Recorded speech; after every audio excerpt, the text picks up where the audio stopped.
I'm Arthur Skinner. I'm a freelance video engineer and programmer for the live events industry. So I'm here to give a talk about video in theatre and the live events industry to a group of students who are studying media. I hope that the students will get some insight into different avenues that video can be used in the industry and hopefully gain some ideas about how they might be able to get into the industry.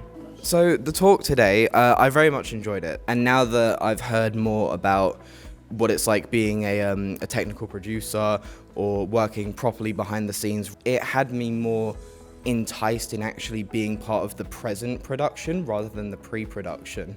One of the pieces of advice that I would give is to choose people over money, and it's something that I found a lot recently, that I would always rather choose a project based on the people that you're working with, if they're good people and nice people to spend a lot of time with, rather than a job that pays well.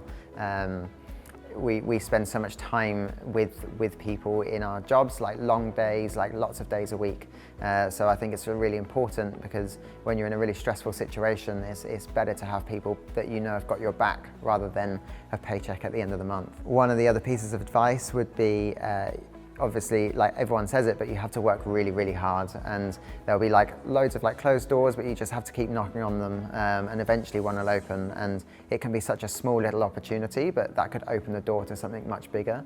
And even if it's work experience or you're shadowing someone, a lot of our industry is who you know and the people that you work with.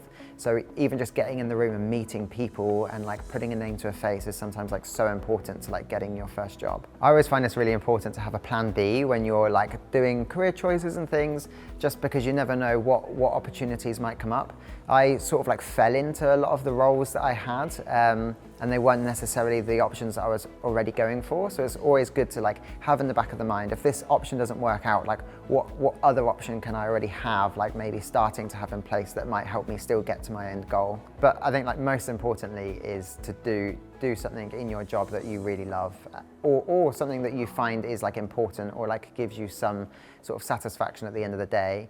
A lot of the work that I do, they're 6 days a week, 14-hour days.